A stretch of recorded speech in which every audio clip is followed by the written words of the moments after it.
Good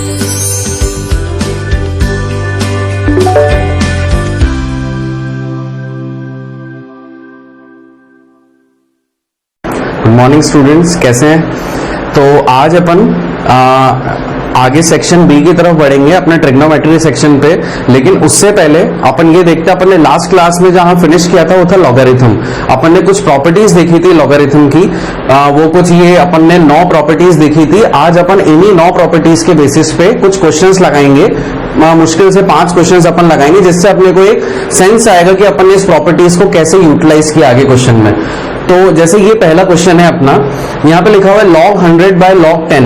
तो इसको solve करने का तरीका अपने पास क्या होना चाहिए, अपनी थिंकिंग कैसे होनी चाहिए, अपन को जल्दी से जल्दी इस चीज को अगर सॉल्व करना है तो अपन देखने में तो लग रहा है कि क्वेश्चन प्रॉपर्टी से हो जाएगा, बट पावर वाले रूल से बहुत ज्यादा इजीली हो जाएगा। तो अपन देखते हैं यहाँ पे कैसे। 100 को मैं लिख सकता हूं 10 की पावर 2 बाय log 10, फिर पावर रूल से अपन 2 को फ्रंट में ले आते हैं, तो 2 log 10 बाय log 10। यहां पे ये log 10 से log 10 कैंसिल हुआ, आंसर क्या बचा अपने पास 2। कितना इजीली अपन ने एक क्वेश्चन सॉल्व कर लिया। उसके बाद अगला क्वेश्चन है अपना log 9 to the base 3 divide by log 8 to the base 2। तो इसके अंदर क्या कर सकते हैं अपन, सेम यहां पे मैं 9 को लिख सकता हूं, बेस के इक्विवेलेंट में लाना चाहता हूं उसको, तो मैं कैसे लिख सकता हूं 3 का square to the base 3 divide by log 8। तो 8 को मैं कैसे लिख सकता हूं 2 क्यूब बेस की फॉर्म में। तो क्योंकि अपने को पता है जब आर्ग्यूमेंट और बेस सेम होते हैं तो वो 1 में कन्वर्ट हो जाता है, तो यहां पे मैंने इसको ऐसे लिख दिया। अब मैं क्या कर सकता हूं, जो पावर है उनको फ्रंट में ले आता हूं, तो ऊपर से तो कितना है 2 और अंदर क्या बचा log 3 to the base 3 divide by 3, और यहां पे क्या है log 2 टू द बेस 2। तो अब आपको पता है जब भी log का आर्ग्यूमेंट और बेस सेम होता है तो उनकी वैल्यू क्या होती है 1। तो log 3 टू द बेस 3 की वैल्यू कितनी होगी 1, और log 2 टू द बेस 2 की वैल्यू कितनी होगी 1। तो यानी कि आंसर कितना आ गया 2/3। ओके। उसके बाद अपन अगला क्वेश्चन देखते हैं। यहाँ पे अगला क्वेश्चन क्या कह रहा है, log 2ab to the base divide by C cube. तो सबसे पहले तो अपन यहाँ पे डिवाइड का रूल लगाते हैं, ठीक है। डिवाइड में क्या आता है log m बाय n होता है, तो अपन क्या लिख देते हैं log m minus log n। तो वही चीज अपन यहाँ पे करेंगे। अपन ने लिखा log m, m अपना क्या है, इसको मैं m बाय n के फॉर्म में देख रहा हूं, आप भी इसको इसी तरह से देखिएगा। तो m अपना यहाँ पे क्या है 2ab, तो मैंने पहले तो लिख दिया 2ab माइनस n क्या है अपना c क्यूब, सो log c क्यूब, ठीक है। तो इतना आप लोग ने देख लिया, यहां तक अपन ने कुछ भी नहीं किया, केवल डिवाइड की प्रॉपर्टी देखी है। उसके बाद इसको और अपन ने देखा। अब यहां पे देखिए मल्टीप्लीकेशन में है, तो मल्टीप्लीकेशन की प्रॉपर्टी क्या होती है, log m इंटू n क्या होता है log m plus log n। तो यहाँ पे m n और एक और कोई सा वेरिएबल भी है, तो अपन इसको कैसे लिख सकते हैं log 2 plus log a plus log b, और ये पावर में है, इसको अपन फ्रंट में ला सकते हैं, तो -3 log c। ये इसका आंसर हो गया, ठीक है। अगला क्वेश्चन,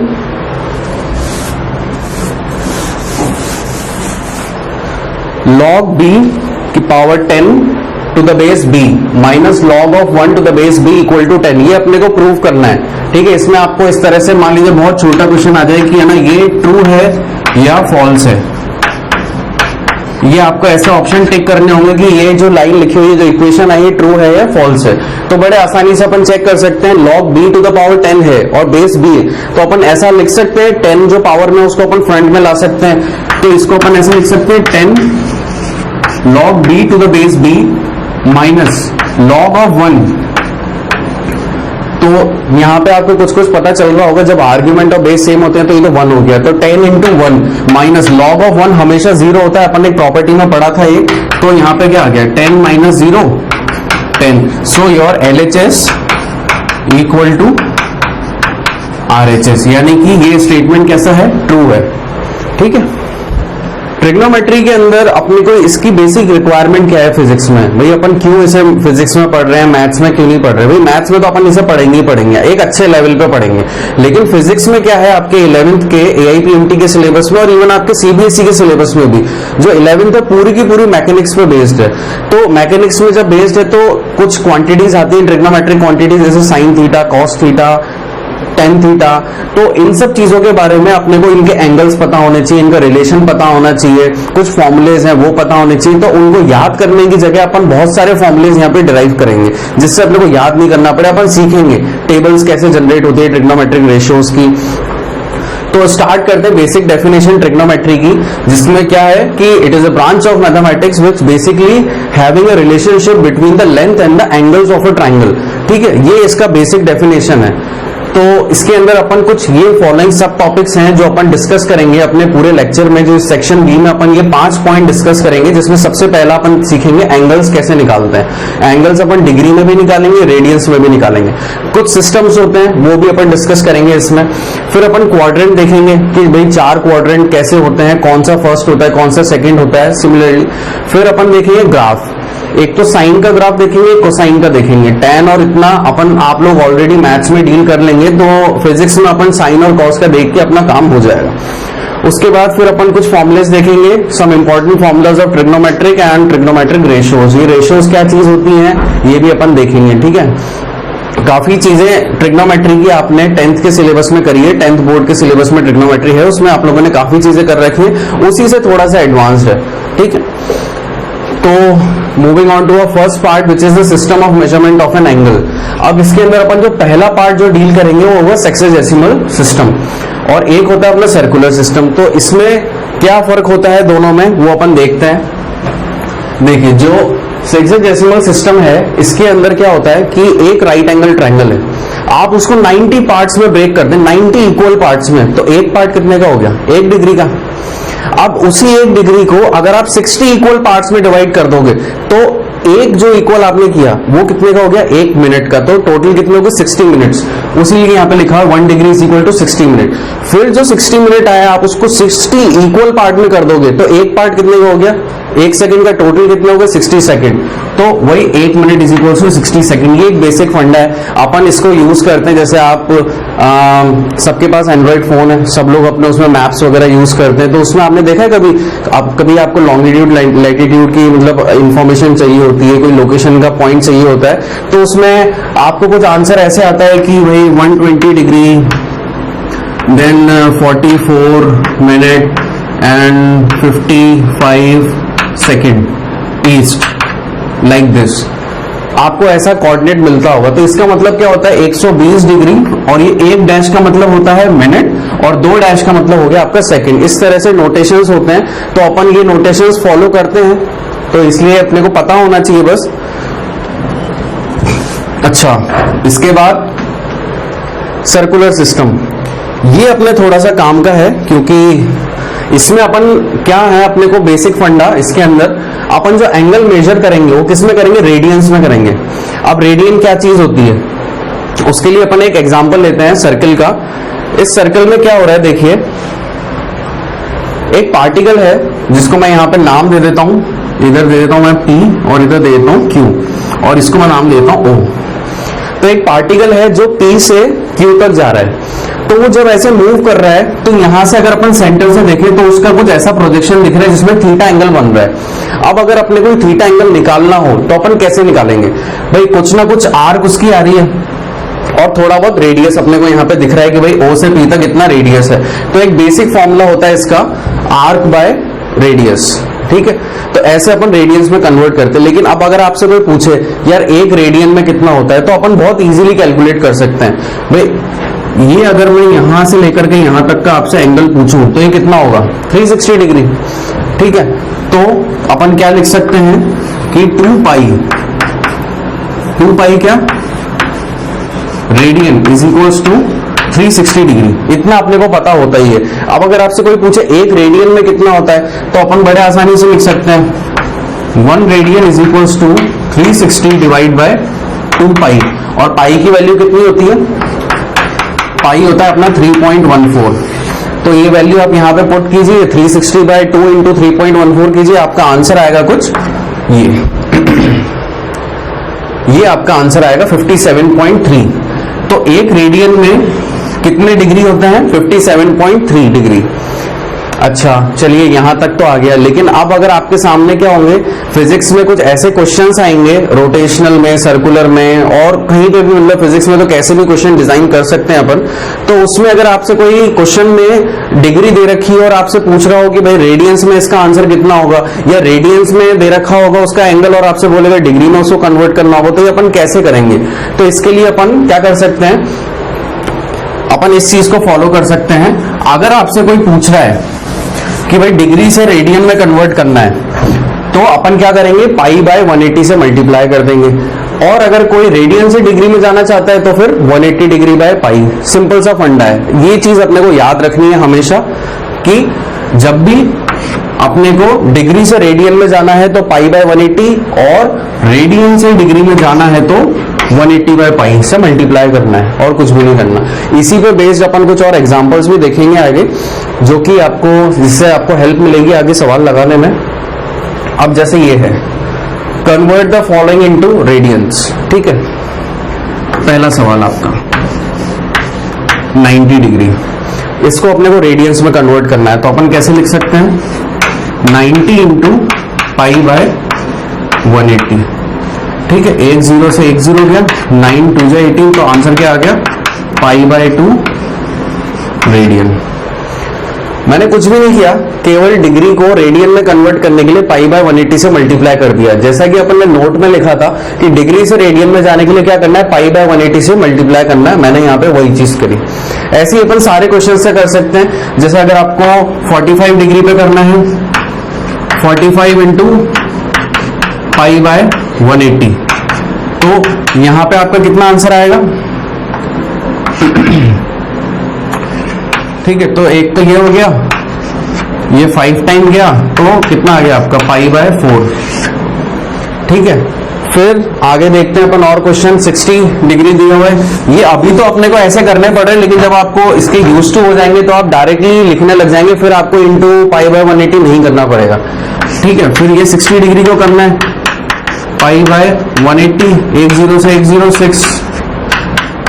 6 3 से 18, तो कितना हो गया, π/3। फिर उसी तरह से 150 डिग्री को करना है, तो 150 इंटू π/180, 1 0 से 1 0 गया, 3 की टेबल से कर देते हैं यार इसको, 3 5 जा 3 6 जा, तो 5 π/6, ठीक है। उसके बाद 360 डिग्री, 360 डिग्री को अपन डायरेक्टली लिख सकते हैं 2 पाई। कैसे, 360 डिग्री इंटू π/180, 181 जा 182 जा, तो डायरेक्टली कितना आ गया, 2 पाई। तो इस तरह से अपन इन क्वेश्चंस को कन्वर्ट कर सकते हैं डिग्री को रेडियंस में। अब अपन एक एग्जांपल लेंगे जिसमें अपन रेडियंस को डिग्री में करेंगे। तो मैं आपके लिए नेक्स्ट क्वेश्चंस ओपन करता हूं, आप लोग लिखिए इन्हें, और कुछ क्वेश्चंस अपने आप से लगाइए कि देखते हैं आपसे कितने लगता है, फिर मैं इनके सॉल्यूशंस देता हूं आपको। कुछ भी नहीं करना, सब में सिर्फ मल्टीप्लाई करना है। और किससे मल्टीप्लाई करना है, 180/π से, ठीक है। अब उल्टा हो जाएगा। चलिए तो देखिए आप लोग इसे लगाइए क्वेश्चंस। तो लगे आप लोगों से क्वेश्चन, काफी इजी है, केवल 180/π से मल्टीप्लाई करना और सारे आंसर्स लेकर के आना है। तो पहला क्वेश्चन, पाई इंटू 180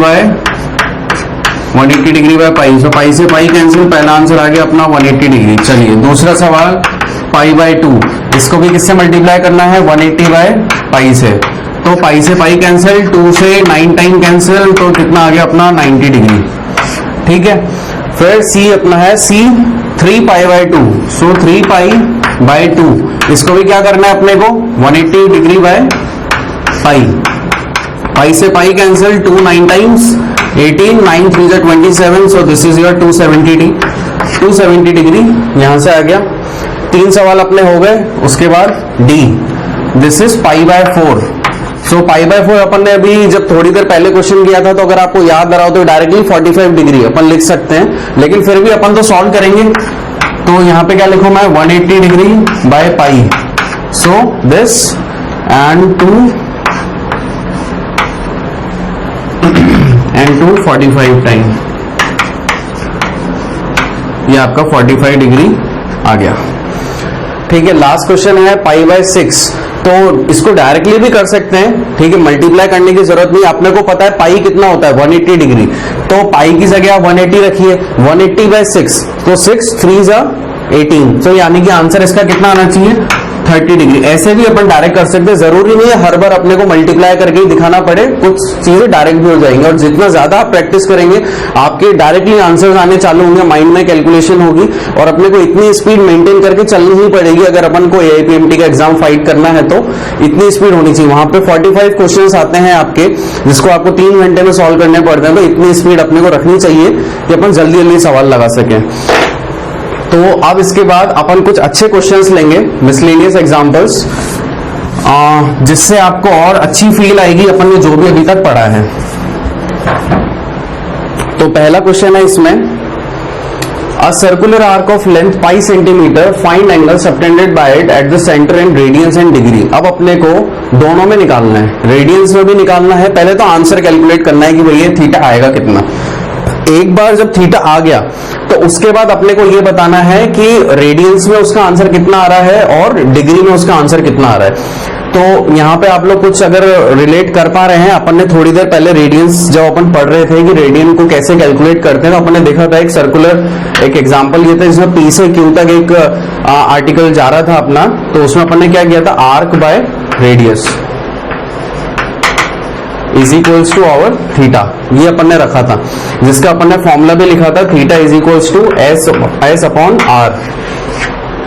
तो यहां पे भी वही चीज होगी, थीटा अपने पास है आर्क, ये जो एस है वो क्या है, आर्क है, तो आर्क अपने को कितना दिया हुआ है पाई सेंटीमीटर, और रेडियस अपना कितना है 6 सेंटीमीटर। तो अपन लिख सकते हैं यहाँ पे theta is equals to pi upon 6।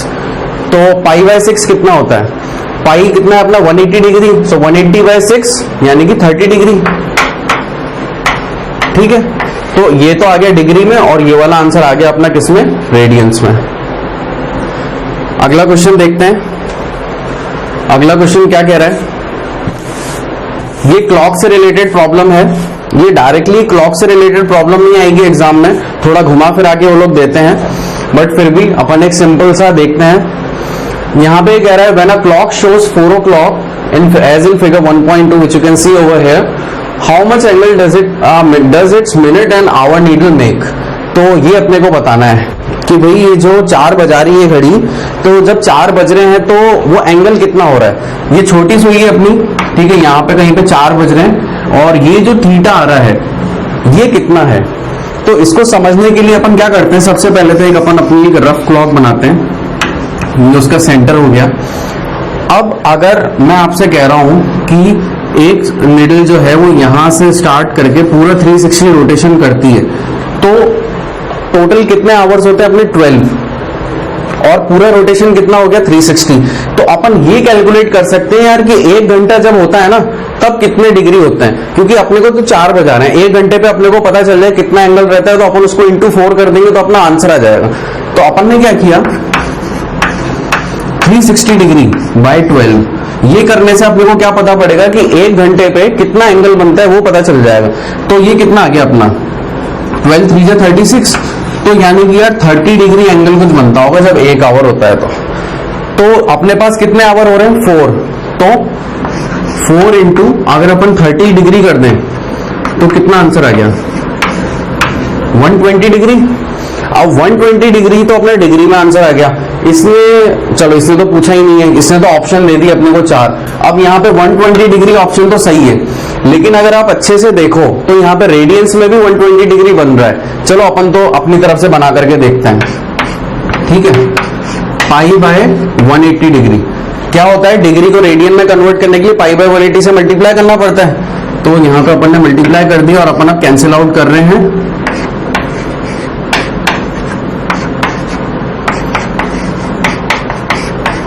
2 pi by 3, that means this option also correct। तो आपके AIPMT में कभी कभी ऐसा हो सकता है कि मल्टीपल आंसर सही हो, तो आप जब भी कोई भी ऐसे क्वेश्चंस आए तो आप एक बार तो चेक कीजिए सही, बाकी और ऑप्शंस को भी क्रॉस चेक जरूर कीजिए, मतलब किया कीजिए, ताकि आपको दिक्कत नहीं आए आगे ऑप्शंस मार्क करने में। भाई पता चला यार अपन तो केवल ऑप्शन ए लगा करके आ गए, लेकिन जब आंसर की आई तो उसमें ए और सी दोनों दे रखा था, तो वहां पे अपनी या तो नेगेटिव मार्किंग होगी या फिर पार्शियल मार्किंग होगी। जब अपन ने पूरा आंसर अराइव कर ही लिया है तो अपने को एक बार सारे के सारे ऑप्शंस क्रॉस चेक करने चाहिए।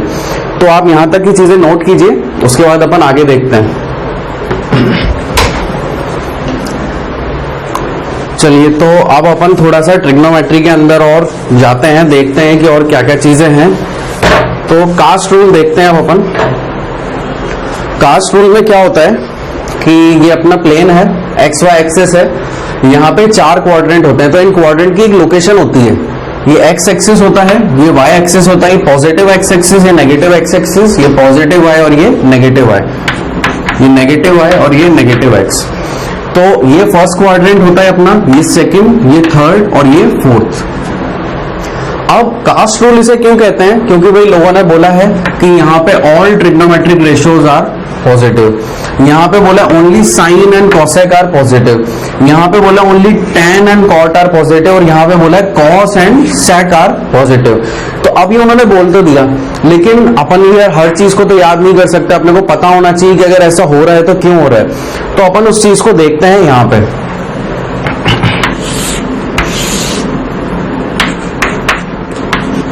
ये आपका एक्स और वाई एक्सिस सेम वही चीज है जो मैं यहां पे बना रहा हूं दोबारा से समझाने के लिए।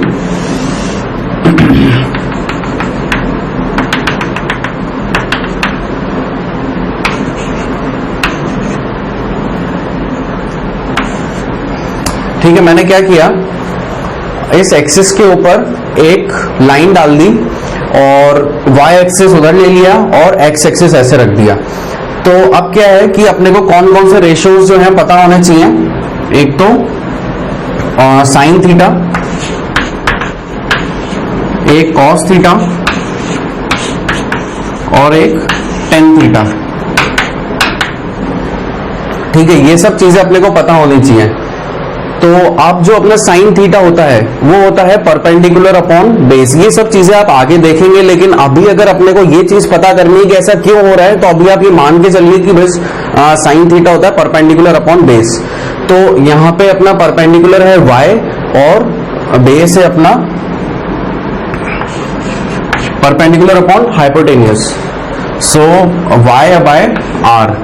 कॉस थीटा हो जाएगा अपना b upon h, that means base upon hypotenuse, so our base is x, so x upon r, and tan theta is perpendicular upon base, so p is our y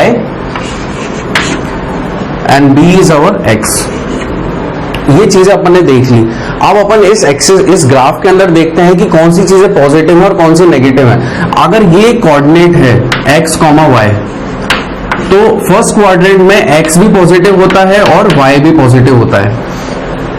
इस वाले quadrant में, second quadrant जिसको अपन बोलते हैं, इस quadrant में अपना x तो नेगेटिव हो जाएगा और y अपना पॉजिटिव रहेगा और x नेगेटिव साइड में आ गया। थर्ड क्वाड्रेंट के अंदर अपना x और y दोनों के दोनों क्या होते हैं, नेगेटिव होते हैं। और जो अपना फोर्थ क्वाड्रेंट है, यहां पे x तो पॉजिटिव है बट y नेगेटिव है। अपने को अगर इतनी चीजें पता है तो अपन आगे देख सकते हैं कि कौन से क्वाड्रेंट में कौन सी चीज पॉजिटिव है। तो सबसे पहले अपन देखते हैं, यहाँ पे x भी पॉजिटिव है, y भी पॉजिटिव है। तो जब x भी पॉजिटिव है और y भी पॉजिटिव है, तो यानी कि सबके सब पॉजिटिव होंगे, तो इसलिए अपन ने यहाँ पे लिख दिया ऑल पॉजिटिव। उसके अलावा यहाँ पे देखा अपन ने, यहाँ पे क्या है, x तो नेगेटिव है और y पॉजिटिव है, तो x नेगेटिव है, तो यानी कि cos तो यहाँ पे नेगेटिव हो गया। y पॉजिटिव है लेकिन x नेगेटिव है, तो tan भी यहाँ पे नेगेटिव हो गया। तो यानी कि केवल साइन थीटा यहाँ पे पॉजिटिव है, क्योंकि sine theta is equal to y by r, y positive है तो ये वाली चीज हो गई है। फिर थर्ड क्वाड्रेंट में देखते हैं कि कौन पॉजिटिव है, नेगेटिव है। यहाँ पे x भी नेगेटिव है, y भी नेगेटिव है, तो नेगेटिव नेगेटिव पॉजिटिव हो जाते हैं। तो y और x दोनों के दोनों नेगेटिव प्लस हो जाएगा, तो यहाँ पे क्या होगा, केवल tan पॉजिटिव है। बाकी और देखेंगे आप साइन और कॉस, वो आपको नेगेटिव ही मिलेंगे। फिर फोर्थ क्वाड्रेंट, फोर्थ क्वाड्रेंट में क्या है, x पॉजिटिव y नेगेटिव, तो y नेगेटिव हुआ तो ये भी गया, ये भी गया, तो बचा क्या, केवल cos, तो यहाँ पे सिर्फ cos। अच्छा, अब ये तो हो गए साइन, कॉस और टेन की बात। इनके रिवर्स फंक्शन, जैसे रिवर्स फंक्शन तो कहना गलत है, लेकिन हाँ sine theta cosec theta same, तो यहाँ पे अपन लिख सकते हैं कोसेक भी, कि भाई कोसेक भी पॉजिटिव होगा। फिर कॉस थीटा और सेक थीटा, तो यानी कि यहाँ पे सेक थीटा भी पॉजिटिव होगा। फिर टेन और कॉट हमेशा पैरेलल चलते हैं, तो ये यहाँ पे कॉट थीटा भी आएगा। और यहाँ पे ऑल है, तो जितने भी अपने 6 ट्रिग्नोमेट्रिक फंक्शंस हैं सबके सब यहाँ पे पॉजिटिव होंगे। तो ये होता है बेसिक कास्ट रूल के अंदर, इसीलिए अपन इसको ऐसे लिखते हैं याद रखने के लिए, CAST, that means your cast rule. और क्वाड्रेंट आपके होते हैं फर्स्ट, सेकंड, थर्ड, फोर्थ। ये क्वाड्रेंट हमेशा ऐसे रहते हैं, यूनिवर्सली ऐसे रहते हैं, इनको बिल्कुल भी अपने को छेड़ना नहीं चाहिए, बस अपने को समझने के लिए इतना होना चाहिए। तो आप इतनी चीजें नोट करें और आपको अब फील आ रही होगी कि अपन ने कैसे सारे के सारे ट्रिग्नोमेट्रिक क्वांटिटीज को डिवाइड किया है कास्ट रूल के अंदर। इतना नोट कीजिए आप। तो यहां तक आपने नोट किया, बट काफी बच्चों को मेरे ख्याल से इस बारे में कंफ्यूजन होगा कि भाई सर ने sign theta, cos theta, tan theta तक तो ठीक था, ये बीच में कोसेक, सेक और कॉट कहां से आ गया। तो भाई ऐसा होता है, देखो साइन थीटा जो होता है वो 1 अपॉन कॉसेक थीटा के बराबर होता है। तो साइन थीटा की वैल्यू यहां पे आइए, यहां पे देखते हैं अपन। साइन थीटा की वैल्यू अपन ने क्या ली थी, y/r, तो 1 कॉसेक थीटा की वैल्यू कितनी हो जाएगी, r/y। इसी तरह से कॉस थीटा को मैं लिख सकता हूं 1 अपॉन सेक थीटा, तो इसकी x/r है, तो ये क्या हो जाएगा, r/x। उसी तरह से टेन थीटा को मैं लिख सकता हूं 1/कॉट थीटा, तो ये क्या हो जाएगा, x/y। तो अभी भी आप इसके अंदर पॉजिटिव और नेगेटिव का फंडा लगा करके देखेंगे, तब भी आपको यही रिजल्ट मिलेगा कि साइन और कोसेक हमेशा यहाँ पे सेकंड क्वाड्रेंट में पॉजिटिव रहेंगे। ये सेकंड क्वाड्रेंट होता है, ये first, this is your third and this is your fourth. तो यहाँ पे साइन और कोसेक रहेंगे, यहाँ पे all means all 6 trigonometric functions, यहाँ पे टेन और कॉट और यहाँ पे कॉस और सेक।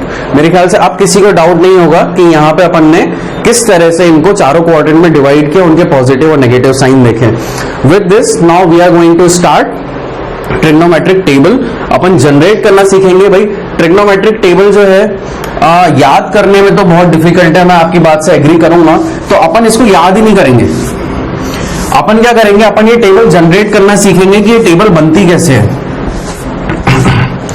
और बहुत आसान है इस टेबल को बनाना।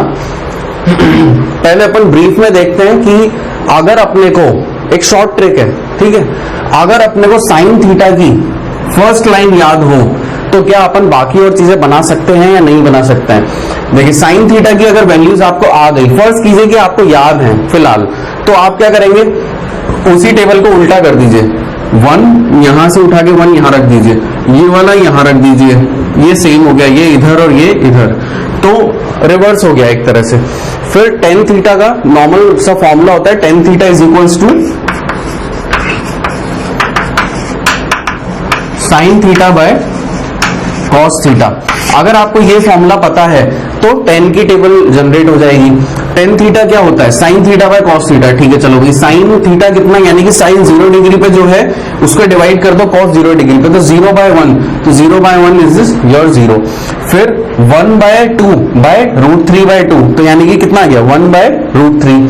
फिर 1/√2 डिवाइड बाय 1/√2, कितना आ गया 1। इसी तरह से ये फिर कॉसेक साइन का रिवर्स कर देंगे, सेक इसका कॉस का रिवर्स कर देंगे, और कॉट में टेन का रिवर्स। देखिए यहाँ पे क्या था, टेन की नॉट डिफाइंड, तो कॉट में नॉट डिफाइंड, रिवर्स कर रहे हैं अपन उधर से। फिर इधर √3, इधर √3, इधर 1, इधर 1, 1/√3, 1/√3, 0, 0। Similarly with the case of cosec and sec theta. तो ये सिमिलैरिटीज तो अपन ने देखी, अब अपन जनरेट करते हैं खुद से, ठीक है।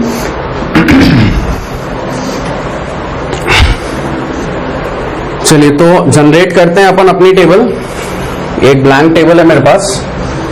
तो सबसे बेसिक फंडा मैंने आपको बताया था, पहली लाइन अगर अपने को आती हो, अपन ने याद कर रखी हो, अपने को निकालनी आती हो, तो अपन बाकी और सब चीजें अपने आप कर लेंगे। तो अब मैं आपके सामने टेबल जनरेट करके दिखाता हूं। बहुत सिंपल सी ट्रिक है। सबसे पहले क्या लिखें, 0, 1, 2, 3, 4 ऐसे नंबर लिख दीजिए, ठीक है। ये डिग्रीज का ऑर्डर यही रहना चाहिए, 0, 30, 45, 60 एंड देन 90। उसके बाद क्या करिए, सबके नीचे 4 से डिवाइड कर दीजिए, सबका अंडर रूट ले लीजिए, आपकी पहली टेबल ऐसी जनरेट हो जाएगी। By 4 under root, by 4 under root, by 4 under root, by 4 under root, इधर भी बाय 4 और अंडर रूट। अब इनको लिखिए, इनका आंसर क्या आता है, इसका आता है 0, 1/2, 1/√2। भाई ये आई होप सबको आता होगा कैलकुलेट करना।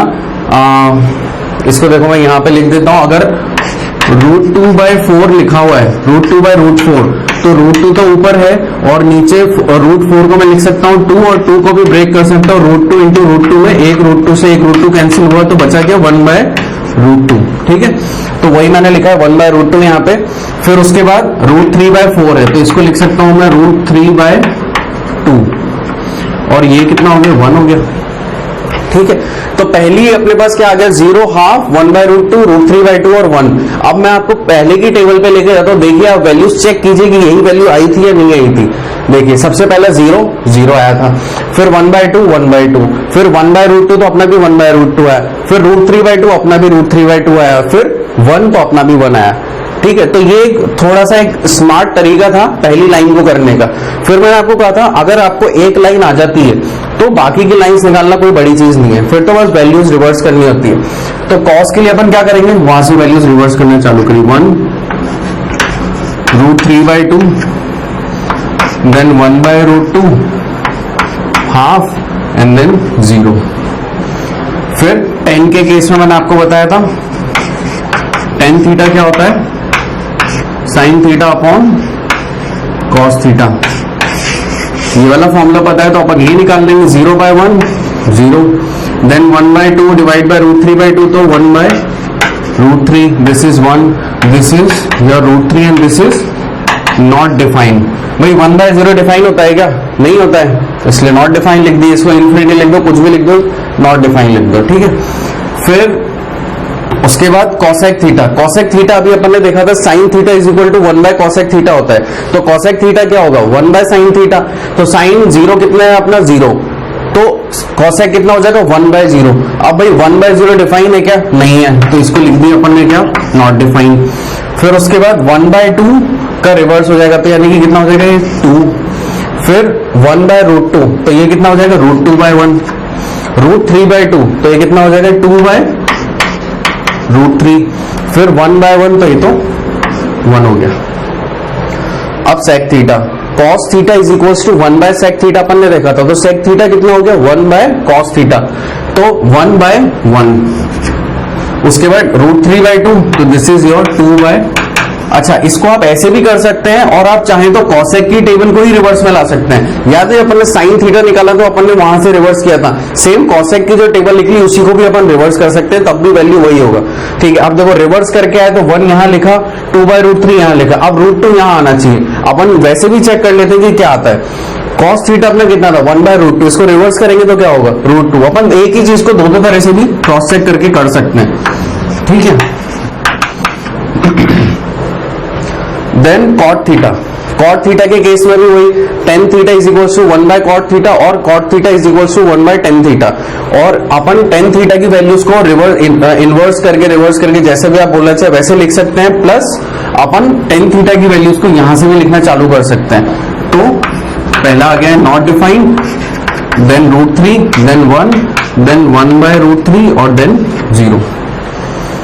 तो इस तरह से अपन ने टेबल जनरेट करी और अपने को एक भी वैल्यूज याद करने की जरूरत नहीं पड़ी, पूरी की पूरी टेबल अपन ने खुद में जनरेट करी।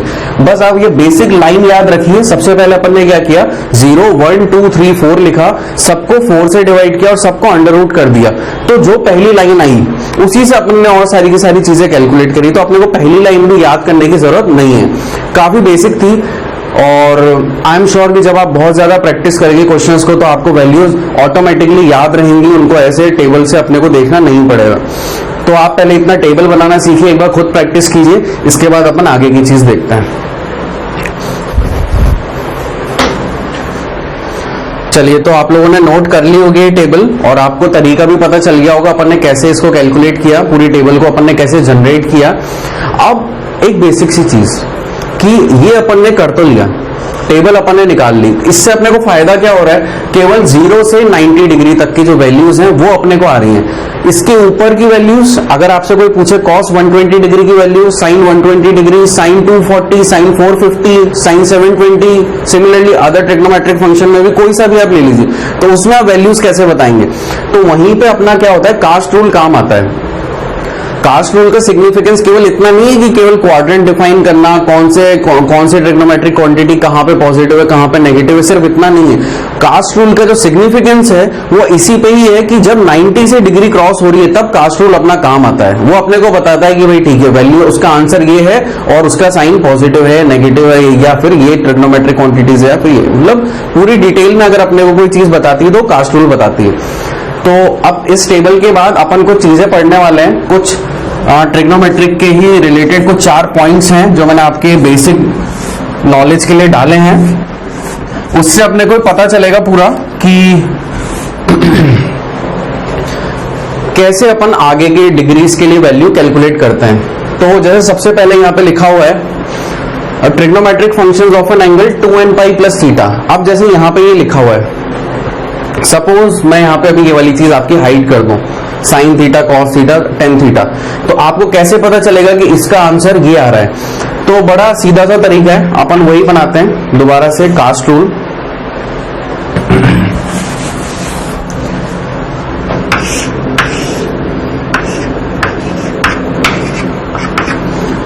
तो यहां पे क्या लिखा हुआ है, sign 2n pi plus theta. तो 2n पाई मीन्स एन अपना कुछ भी हो सकता है, ऑड इवन कुछ भी हो सकता है, बट मोस्ट प्रोबेबली 18 जो आंसर्स आएंगे अपने 360 डिग्री, 720 डिग्री मीन्स 2 पाई के पीरियड पे वो वैल्यूज रिपीट होगी। तो जब अपन 2n पाई में कुछ प्लस हो रहा है तो यानी कि अपन 360 तो ऑलरेडी चल गए, इतना एंगल तो कितना हो गया 360 पे कुछ और प्लस हो रहा है थीटा, तो यानी कि अपन कौन से क्वाड्रेंट में आ गए, फर्स्ट में आ गए। ठीक है, अगर अपन फर्स्ट क्वाड्रेंट में आ गए तो यहाँ पे कौन कौन सी ट्रिग्नोमेट्रिक क्वांटिटीज पॉजिटिव है, यहाँ पे ऑल क्वांटिटीज पॉजिटिव है। तो अगर ऐसा होता है तो अपन क्या करते हैं, वही वाला ट्रिग्नोमेट्रिक फंक्शन लिख देते हैं और उसकी वैल्यू लिख देते हैं। तो यहाँ पे क्या हो गया, 2n पाई प्लस थीटा और साइन में था, तो अगर उस क्वाड्रेंट के अंदर ये वाली चीज है तो अपन ने as it is sine theta लिख दिया, साइन चेंज नहीं होगा क्योंकि वहां पे ऑल पॉजिटिव है। Similarly cos 2n pi plus theta, फिर से वही 360 डिग्री प्लस इस वाले क्वाड्रेंट में आ गया, फर्स्ट क्वाड्रेंट में यहाँ पे ऑल पॉजिटिव है और ये इवन भी है 360, तो अपन ने cos को फंक्शन को चेंज नहीं किया, एज इट इज फंक्शन आ गया विद पॉजिटिव साइन।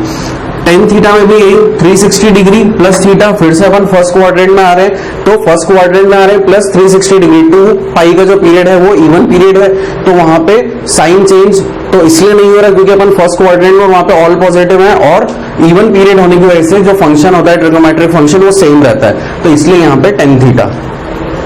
ये वैसे आपको याद भी करने हैं, पर अगर समझ के याद करेंगे तो ज्यादा अच्छा रहेगा। देन अपना सेकंड पॉइंट है, यहां पे उसी चीज का डिस्क्रिप्शन किया हुआ है जो मैं आपको बोल रहा हूं कि अगर एक फंक्शन है ट्रिग्नोमेट्रिक फंक्शन, चाहे कुछ भी एंगल हो, ठीक है, यहाँ पे n पाई बाय 2 है, will remain same if n is even and sign of trigonometric function will be according to the value of that function। इसे कहने का मतलब क्या है कि अपन जो पीरियड में आगे बढ़ते हैं वो या तो ऑड पीरियड्स होंगे या फिर इवन पीरियड्स होंगे। तो अगर अपने इवन पीरियड्स होते हैं तो ट्रिग्नोमेट्रिक फंक्शन सेम रहता है लेकिन साइन क्वाड्रेंट के अकॉर्डिंग चेंज होता है, और अगर पीरियड ऑड हुए तो फिर ट्रिग्नोमेट्रिक फंक्शन चेंज होता है और साइन क्वाड्रेंट के अकॉर्डिंग चेंज होते हैं। जो अगला पॉइंट है उसमें यही चीज है, ऑड के बारे में लिखा हुआ है। तो अपन पहले इतनी चीज समझते हैं कि यहाँ पे क्या हो रहा है। अब जैसे यहाँ पे लिखा हुआ है साइन पाई माइनस थीटा, तो पाई माइनस थीटा का मतलब क्या हो गया, अपन कौन से क्वाड्रेंट में, आपको अपने सोचना पड़ेगा कि अपन कौन से क्वाड्रेंट में चल रहे हैं। अपन ने ऑलरेडी डिस्कस किया था, ये 90 डिग्री हो गया, ये 180, ये 270 और ये 360। भाई बॉडी यहां से मूव होते हुए यहां तक आ रही है ना, ये फर्स्ट हो गया, ये सेकंड, ये थर्ड और ये फोर्थ, और वही अपना कास्ट रूल हर जगह पे अपन अप्लाई करेंगे। समझने के लिए अपन अभी हर बार लिखेंगे कास्ट रूल, और जब अपने को चीजें आ जाएंगी तो फिर अपन माइंड में ही इस चीज को कैलकुलेट कर सकते हैं। तो अब लिखा हुआ है सबसे पहला साइन 180 माइनस थीटा, 180 यानी कि कहीं यहाँ पे है, और इसमें से कुछ माइनस हो रहा है, यानी कि भाई ये बात हो रही कौन से क्वाड्रेंट की, सेकंड क्वाड्रेंट की। अब सेकंड क्वाड्रेंट की 180 कैसा पीरियड है भाई, 180 कैसा पीरियड है, ऑड पीरियड है या इवन पीरियड है, इवन पीरियड है। तो इसलिए साइन का फंक्शन साइन रहा, और सेकंड क्वाड्रेंट में साइन पॉजिटिव रहता है, इसलिए साइन का जो सिंबल है वो कैसा है, पॉजिटिव है। सिमिलरली अपन जितने भी ट्रिग्नोमेट्रिक फंक्शंस यहाँ पे लिखे हुए हैं, आप इनको भी इसी तरह से कैलकुलेट कर सकते हैं। फॉर एग्जाम्पल मैं ऐसे रैंडम लेता हूं, अपन एक एक को लेके चलेंगे तो बहुत ज्यादा अपना लेक्चर लंबा हो जाएगा। अपन एक दो चीजों को लेकर के चलते हैं। ऐसे अब ये वाला फंक्शन ले लिया मैंने जिसमें माइनस आ रहा है, तो अब यहाँ पे क्या लिखा हुआ है, cos पाई प्लस थीटा। cos पाई प्लस थीटा का मतलब cos 180 plus theta, 180 is even, okay. So cos का तो cos ही रहा, लेकिन 180 प्लस थीटा यानी कि अपन थर्ड क्वाड्रेंट में आ गए। थर्ड क्वाड्रेंट में केवल tan और cot पॉजिटिव होते हैं, बाकी और फंक्शंस नेगेटिव होते हैं। That's why we have this sign of negative over here. So similarly you can see about all these things, और फिर भी अगर कोई दिक्कत आए तो अपन उस चीज को देख लेंगे आगे। चलिए अगला, ये भी इसी से रिलेटेड है। मैंने कहा था अगला फंक्शन आपका ऑड से रिलेटेड आएगा। तो यहां पे देखिए n pi by 2 plus theta, ठीक है। दोनों में कितना सा अंतर है कि ऑड साइन के लिए एक अलग चीज होती है और इवन के लिए अलग होती है। तो यहां पे देखिए sine pi by 2 plus theta, pi by 2 means 180 by 2 that is your 90 degree. So sine 90 plus theta, 90 यहां पे थे ही सही, 90 में प्लस थीटा यानी कि अपन सेकंड क्वाड्रेंट में आ गए। सेकंड क्वाड्रेंट में साइन कैसा होता है, पॉजिटिव, लेकिन 90 कैसा है, एक ऑड फंक्शन है, तो साइन की जगह अपना हो गया क्या, कॉस, और साइन कैसा आ गया, नेगेटिव। सिमिलरली कोई भी अपन एक रैंडम, चलिए एक ये वाला ले लेते हैं, अपन ने tan और cot में नहीं लिया अभी तक एक भी। तो tan 90 प्लस थीटा, यहां पे क्या हो रहा है, 90 तो कहां है, यहां तक 90 है, इसमें थीटा कुछ ऐड हो रहा है, यानी कि सेकंड क्वाड्रेंट में बात जा रही है। चलिए तो सेकंड क्वाड्रेंट में tan पॉजिटिव होता है, नेगेटिव होता है, नेगेटिव होता है, ठीक है। तो नेगेटिव साइन तो अपना आ ही गया, लेकिन अब फंक्शन चेंज होगा या नहीं होगा, मींस tan की जगह कोई और फंक्शन आएगा नहीं आएगा। जब भी फंक्शन चेंज होता है तो उन्हीं का रेसिप्रोकल वाला फंक्शन लगता है, इसलिए अपन ने हर जगह आप देखेंगे तो नहीं, रेसिप्रोकल भी नहीं कहेंगे अपन उसको। तो यहाँ पे क्या होगा, tan की जगह अपना क्या आ गया, cot आ गया। तो कैसे आया वो, tan is equal to 1 by cot theta होता ही है, तो 90 प्लस थीटा, 90 प्लस थीटा यहाँ पे आया, और फंक्शन चेंज हो गया क्योंकि ऑड पीरियड था, और इस क्वाड्रेंट में tan पॉजिटिव नहीं होता है, तो इसलिए नेगेटिव साइन आ गया। तो ऐसे ही अपन और भी एग्जांपल्स देख सकते हैं इसमें। जैसे ये वाला देखिए, cos pi by 2 minus theta is equal to sine theta. तो यही मैंने वापस से पीरियड्स बनाए यहाँ पे 1 2 3 4, 90 माइनस थीटा, तो 90 तो ये था, इसके नीचे, ठीक है, यानी कि cos 90 माइनस थीटा, यानी कि कहीं बात यहीं पे कहीं पे है, या इससे नीचे भी कह सकते हैं अपन। तो 90 में से थीटा माइनस हो रहा है, पहली बात तो 90 अपना क्या हो गया, ऑड पीरियड हो गया, और तो फंक्शन तो चेंज होगा ही होगा, तो इसलिए कॉस की जगह आ गया साइन। लेकिन साइन यहाँ पे क्या होता है, पॉजिटिव होता है, क्योंकि यहाँ पे ऑल होता है, तो अपन साइन प्लस साइन थीटा हो गया यहाँ पे। उसके बाद ये अपने कुछ नेगेटिव एंगल्स होते हैं, ये अपने को एज इट इज देखने हैं। साइन ऑफ माइनस थीटा को अपन लिख सकते हैं माइनस साइन थीटा, लेकिन कॉस में जब भी माइनस थीटा होगा तो वो उसे क्या कर लेता है, एब्जॉर्ब कर लेता है। उसे अपन माइनस कॉस थीटा नहीं लिखेंगे, वो अपना माइनस को वो एब्जॉर्ब कर लेता है। बट ऐसा tan और साइन के केस में नहीं होता, केवल कॉस और सेक के केस में ऐसा होता है। तो आप इतनी चीजें नोट कीजिए, फिर उसके बाद अपन आगे देखते हैं और कुछ क्वेश्चंस करेंगे इस पे बेस्ड। इतनी चीजें नोट कीजिए आप। तो यहां तक तो अपन ने ये चीज देख ली कि कैसे ट्रिग्नोमेट्रिक के अंदर टेबल जनरेट होती हैं, और कैसे अपन आगे जो 90 से ऊपर के डिग्री के जो वैल्यूज होती हैं अपन कैसे कास्ट रूल से कैसे फाइंड आउट करते हैं। तो उससे रिलेटेड अपन ने कुछ पॉइंट्स भी देखे, जिसमें अपन ने नेगेटिव एंगल्स भी निकालना सीख लिया, इवन ऑड का चक्कर देख लिया अपन ने, उसके अलावा एन पाई से रिलेटेड चीजें अपन ने देखी। तो बेसिक चीज आप याद रखिए कि अगर n pi plus minus theta, और अगर यहाँ पे आपका कोई भी एक फंक्शन है, ट्रिग्नोमेट्रिक फंक्शन है, तो अगर ये वाली चीज ऑड पीरियड पे आ रही है तो क्या होगा, फंक्शन चेंज हो जाएगा और उसका जो साइन है प्लस माइनस वो उसके क्वाड्रेंट के बेसिस पे लगेगा। और अगर ये चीज इवन है तो trigonometric function as it is आ जाएगा, लेकिन साइन क्वाड्रेंट की, यानी कि एक चीज जो कॉमन है वो क्या है, साइन तो भैया कास्ट रूल के अकॉर्डिंग लगेंगे, जैसा क्वाड्रेंट है उसी के बेसिस पे लगेंगे। तो काफी बच्चों को अभी दिक्कत आई होगी कि भाई साइन 90 प्लस थीटा बाय 2 या साइन 90 प्लस माइनस थीटा या साइन 180 प्लस माइनस थीटा, ये कैसे इनकी वैल्यूज आ रही है, भी हमें तो दिक्कत आ रही है समझने में। तो अपन इसी के लिए आगे कुछ क्वेश्चंस करेंगे जिससे अपनी ये चीजें क्लियर हों।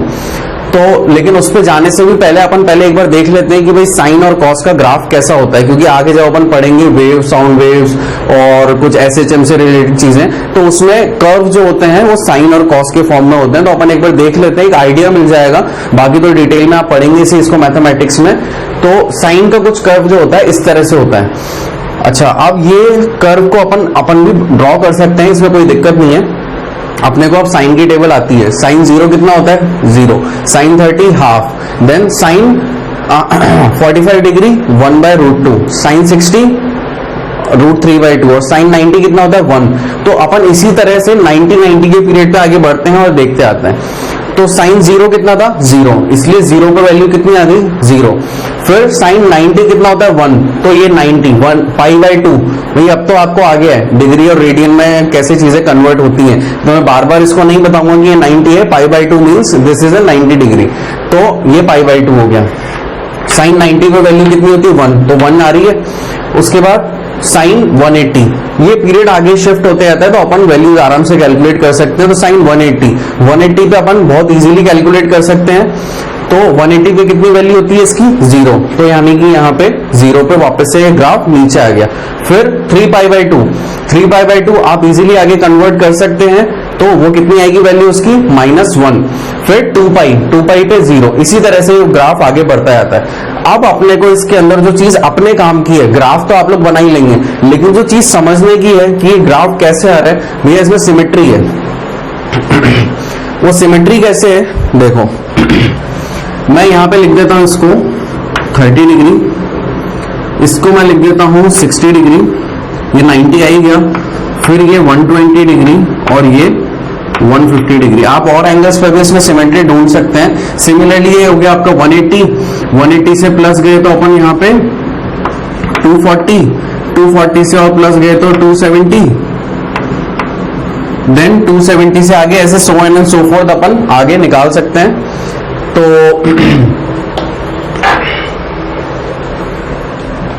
ये अपना 300 कुछ हो गया, इसी तरह से अपन आगे जा सकते हैं। तो अब सिमेट्री देखिए, जो वैल्यू 30 डिग्री पे आ रही है बाय सिमेट्री वही वैल्यू 150 डिग्री पे भी आ रही है। जो वैल्यू 60 डिग्री पे है बाय सिमेट्री वही वैल्यू 120 डिग्री पे भी है। सेम इधर भी जो एंगल यहां पे आ रहा होगा बाय सिमेट्री वो यहां पे होगा। तो अगर आपको ग्राफ का एक इमेजिनेशन अपने माइंड में चल रहा है कि भाई ऐसे ऐसे होता है, तो आपको वैल्यूज याद रखने की जरूरत नहीं। अगर जैसे मुझसे कोई पूछे कि भाई साइन 30 की वैल्यू कितनी होती है, मैंने बोल दिया साइन 30 इज हाफ। कोई पूछे भाई साइन 150 कितना होता है, तो बाय सिमेट्री अगर मुझे याद है कि भाई वो भी हाफ होता है, तो मैं बोल सकता हूँ उसको डायरेक्टली वहां पे, क्योंकि जब आप इसको यहाँ पे ग्राफ में मिलाओगे तो ये हाफ हो गया और ये कितना हो गया √3/2। तो ये एक बेसिक चीज थी जो सिमेट्री अपने को देखनी थी, जिससे अपने को वैल्यूज कम से कम याद रखनी पड़े। वरना तो अपन कर ही सकते हैं, अगर अपने को साइन 50 अगर कोई बोलेगा कैलकुलेट करने को, तो अपन क्या करेंगे, साइन 50 को पहले तो ब्रेक करेंगे, ब्रेक करने के बाद अपन क्या करेंगे, कास्ट रूल लगाएंगे, कास्ट रूल के अकॉर्डिंग अपन इसकी वैल्यू फाइंड आउट करेंगे। तो वो कैसे करेंगे अपन इसमें, अगर मैं यहां पे ऐसे लिख दूं 180 डिग्री -30 डिग्री, ऐसे मैंने लिख दिया। अब 180 भी क्या है, इवन फंक्शन है, तो यहाँ पे हो गया साइन। अब 180 में से कुछ ना कुछ थीटा माइनस हो रहा है, यानी कि बात कौन से क्वाड्रेंट में आ रही है, सेकंड क्वाड्रेंट में आ रही है। सेकंड क्वाड्रेंट में साइन कैसा होता है, पॉजिटिव, और इवन फंक्शन है तो साइन का साइन ही रहेगा, तो that means plus sign 30 degree. तो ये कितना आ गया हाफ। तो अपन ने साइन 50 की वैल्यू भी कैलकुलेट कर ली, कितनी आ रही है, हाफ, और अपन ने बाय सिमेट्री भी देख लिया कि साइन 30 की जो वैल्यू होती है वो बाय सिमेट्री साइन 150 की भी वही होती है। तो दोनों तरह से अपन कर सकते हैं। ट्रिग्नोमेट्री बहुत अच्छा सब्जेक्ट है, अगर आप इसको बहुत अच्छे से समझना चाहें तो आपको बहुत कम चीजें याद करनी पड़ेंगी, चीजें समझने से इतनी क्लियर हो जाती है कभी दोबारा आपको याद नहीं करना पड़ेगा। तो इतनी चीज आप देखिए, फिर अपन इसके बाद देखेंगे cos x का ग्राफ, वो भी सेम इतना ऐसा ही होता है लेकिन कुछ वैल्यूज अलग होती हैं। अच्छा, कोई आप इसकी अगर आपसे कोई रेंज पूछेगा तो क्या होगी इसकी रेंज, -1 से 1, ये ग्राफ इससे बाहर नहीं जाएगा, ठीक है। तो इतनी चीज नोट कीजिए, फिर अपन cos x का ग्राफ देखते हैं। अच्छा, इस ग्राफ के अंदर सब चीजें तो सही थी, ये अपन जब यहाँ पे नोटेशन डाल रहे थे तो ये 210 डिग्री है, फिर 240 डिग्री है, फिर 270 डिग्री है, ठीक है ना। 3π/2 जो था, इसको अगर अपन डिग्री में कन्वर्ट करेंगे तो कितना आएगा, 3π/2 इंटू 180/π, पाई से पाई कैंसिल, 2 9 टाइम कैंसिल, तो ये कितना हो गया 270 डिग्री, ठीक है। तो आप लोग को बोलना चाहिए था वहां पे कितना है, ये 270 degree, then this is 240 and this is 210। तो ऐसे अपन आगे बढ़ाएंगे तो ये वाला कितना हो जाएगा 300, ठीक है। फिर ये कितना हो जाएगा 330, और ये कितना हो गया 360, जो अपन ने लिखा हुआ है 2π। तो अगर आपसे कोई पूछे 210 डिग्री cos 210 डिग्री पे जो वैल्यू है वो किससे सिमेट्री होती है, तो आप बोल सकते हैं cos 330 से, इनकी सेम वैल्यू होगी। अगर ये अपन चाहें तो कैलकुलेट भी कर सकते हैं। तो अब अपन देखते हैं कौन सा, cos x का ग्राफ।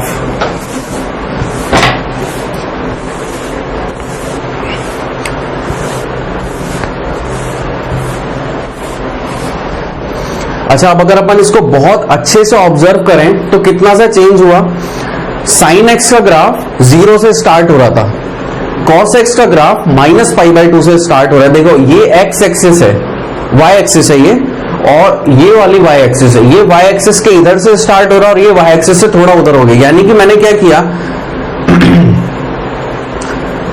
ये वाला जो ग्राफ था साइन x का, अगर मैं इसको ऐसे उठा करके थोड़ा सा इधर की तरफ शिफ्ट कर दूं तो cos x का ग्राफ हो जाएगा। तो वही चीज हुई, अपन ने इस साइन x का ग्राफ को थोड़ा सा इधर शिफ्ट कर दिया, वैल्यूज उसके अकॉर्डिंग यहाँ पे हो गई, मेजर हो गई। तो अब क्या है, रेंज इसकी भी -1 से +1 है। इसके अंदर भी अपन सिमेट्री देख सकते हैं। तो cos की टेबल अगर आपको याद हो तो cos 0 कितना होता है 1, इसलिए cos 0 पे कितनी वैल्यू आई 1। cos 90 पे कितना होता है 0, तो ये क्या है π/2, तो यहां पे वैल्यू कितनी आ रही है 0। तो अपन इसके अंदर भी यहाँ सिमेट्री डिजाइन करते हैं। तो सिमेट्री अगर मैंने लगाई इसमें, तो मैंने इसको लिख दिया कितना 30 डिग्री और इसको लिख दिया 60 डिग्री। और आगे के केस में भी अपन ऐसे ही करा सकते हैं, डिग्री को एक्सटेंड कर सकते हैं, चाहे तो इधर भी कर सकते हैं -30 और -60 डिग्री। तो सिमेट्री जो है, अगर आपसे कोई पूछे cos, अच्छा जो अपन ने एक नेगेटिव एंगल्स का फंडा पढ़ा था कि cos of -60 degree is equals to cos 60 degree, तो क्या वो यहां से सेटिस्फाई हो रहा है? जी हाँ, बिल्कुल सेटिस्फाई हो रहा है। भाई देखिए cos -60 पे जो वैल्यू हो रही है बाय सिमेट्री, वही वैल्यू कितने पे आ रही है cos 60 पे आ रही है। फिर जो वैल्यू -30 पे आ रही है वही वैल्यू कितने पे आ रही है 30 पे आ रही है। अपन ने एक वाली चीज देखी थी नेगेटिव एंगल्स में कि cos of -θ is equals to cos θ। मैंने आपको कहा था this is our fourth property negative angles की, आपको इसको ध्यान रखनी है ताकि अपन आगे जब चीजें पढ़े तो काम आएगी। तो मैं आपको रिलेट भी कराता हूं कैसे, बाय सिमेट्री, जो माइनस पे है वही प्लस पे है, जो माइनस पे है वही प्लस पे है। तो ऐसे ही अपन यहां पे भी अगर एंगल्स की नेमिंग कर दें तो आगे भी अपन ये वाली चीज देख सकते हैं। तो आप इस ग्राफ को नोट कीजिए और इसको समझने की कोशिश कीजिए। इसमें अपन ने कुछ भी नहीं किया, साइन थीटा वाले ग्राफ को थोड़ा सा अपन ने इधर शिफ्ट किया है, बाकी की जो मतलब अपन ने जो लेबलिंग की है वो उसी तरह से ही है जैसे साइन थीटा में होती है। आपको लेकिन इसके लिए कॉस थीटा साइन थीटा की जो टेबल्स हैं वो याद होनी चाहिए, वो टेबल्स के अकॉर्डिंग ही अपन ये ग्राफ बनाया है, ठीक है। और दोनों में सिमिलैरिटी क्या है, साइन थीटा और कॉस थीटा के ग्राफ में रेंज -1 से 1 होती है, ठीक, नोट कीजिए। तो cos x और sin x के ग्राफ अपन ने देख लिए।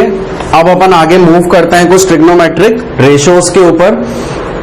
कुछ रेशोज की बात करेंगे, अपने जो कुछ 6 फंडामेंटल ट्रिग्नोमेट्रिक फंक्शंस है, वो क्या क्या है? एक तो sine theta, cos theta, tan theta, cosec theta, sec theta and cot theta.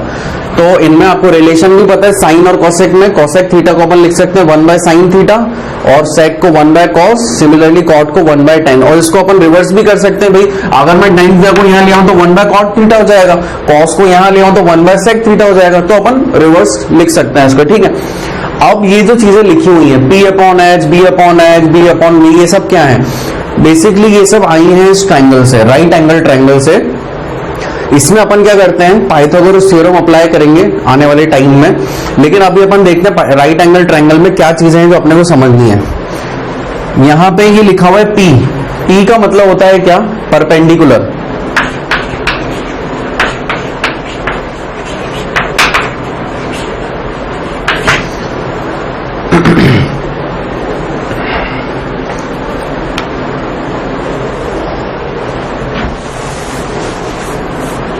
यहां पे लिख देता हूं मैं आपके लिए, P इज इक्वल्स टू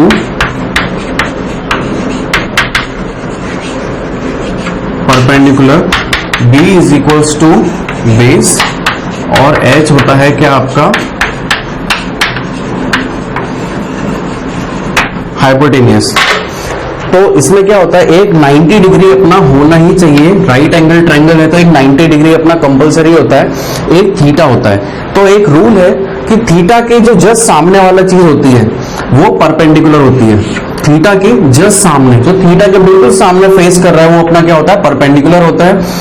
और ये अपना हाइपोटेनियस होता है, जो अपनी एक स्लांट जो हाइट होती है इसको अपन कहते हैं हाइपोटेनियस। और जो अपना रिमेनिंग रह गया वो क्या होता है? अपना बेस, ठीक। अब क्या होता है, साइन थीटा को अपन लिखते हैं perpendicular upon hypotenuse, cos theta को B अपॉन एच और टाइन थीटा को P अपॉन B। पर इसको याद करना बहुत मुश्किल होता है क्योंकि अपने को इन तीनों के साथ साथ इन तीनों के भी याद करने पड़ते हैं, ठीक है। एक सिमिलैरिटी और दिख रही है कि ये P अपॉन एच है तो ये क्या हो गया? H अपॉन P, इसका उल्टा हो गया। ये B अपॉन एच है तो ये क्या हो गया? H upon B। ये P अपॉन B है तो ये क्या हो गया? B upon P। एक सिमिलैरिटी तो दिख रही है लेकिन फिर भी इनको याद करना इतना आसान नहीं होता। तो अपन ने क्या किया, एक फॉर्मूला जनरेट कर दिया। फॉर्मूला क्या, एक तरह से याद करने के लिए कुछ ना कुछ तो अपने को होना चाहिए। तो एक फॉर्मेट, पंडित बद्री प्रसाद हर हर बोल। अगर आप ये एक लाइन याद कर लें और इसको डिनोमिनेटर न्यूमरेटर के फॉर्म में लिख लें तो P D T, हर हर बोले, पंडित बद्री प्रसाद हर हर बोले। अगर आपने इस तरह से लिख लिया तो आप देखिए ये जो बन रहा है P upon H, P upon H, this is your P upon H. ये क्या होता है? Sine theta. फिर बद्री बाय हर, तो बद्री का B और H, ये आपका क्या बन गया? Cos theta. फिर प्रसाद बोले, ठीक है, तो P अपॉन B, ये आपका क्या बन गया? Tan theta. तो यानी कि साइन थीटा क्या हो गया? P upon H, cos theta क्या हो गया? B अपॉन एच और टेन थीटा क्या हो गया? P upon B। एक याद करने का तरीका है, पंडित बद्री प्रसाद हर हर बोले। अगर अपन इस तरह से लिखेंगे तो अपन ये लिख सकते हैं। अब अपने को कुछ भी याद करने की जरूरत नहीं है, ये भी अपने को हमेशा याद रहेगा और अपन इसको इस फॉर्मेट में ला सकते हैं। अब अगर आपसे कोई पूछे कि भाई कॉसेक थीटा कितना होता है, तो very easily you can say that H upon P, H upon P। इसका रिवर्स हो जाएगा, तो यहां लिख दीजिए क्या? Cosec theta, this is your sec theta and this is your cot theta, reverse. तो मैच कर लेते हैं अपन यहां से, P upon H, P upon H sine theta, then your cos theta is B upon H, your cos theta is B upon H, ten theta is P upon B, your ten theta is P upon B। और इनका reverse ही क्या होता है? इनके remaining functions. तो ये चीज अपने को यहां पे डिस्कस करनी थी। अब इसके बाद अपन पाइथागोरस थ्योरम पे जाते हैं। पाइथागोरस थ्योरम में क्या होता है, जो राइट एंगल ट्रायंगल अपन ने बनाया था, मैं यह फिर से आपके लिए ड्रॉ कर देता हूं, ठीक है। अब यहाँ पे ये 90 डिग्री हो गया, ये परपेंडिकुलर है, ये हाइपोटेनियस है और ये बेस है। तो पाइथागोरस थ्योरम क्या कहता है? हाइपोटेनियस का square is equals to perpendicular square plus base square, यानी कि ये कहता है जो मैंने यहाँ पे लिखा हुआ है। अगर अपने को इतनी चीजें पता है तो अपन अब आगे के कुछ ट्रिग्नोमेट्रिक फॉर्मूलाज होते हैं जो कि इसी फॉर्मूले से ड्राइव किए हुए हैं। तो आप अभी इतने तक की चीजों को देखिए, इतनी चीजों को नोट कीजिए और फिर अपन आगे की बातें देखते हैं। इतनी चीजों को नोट कीजिए आप।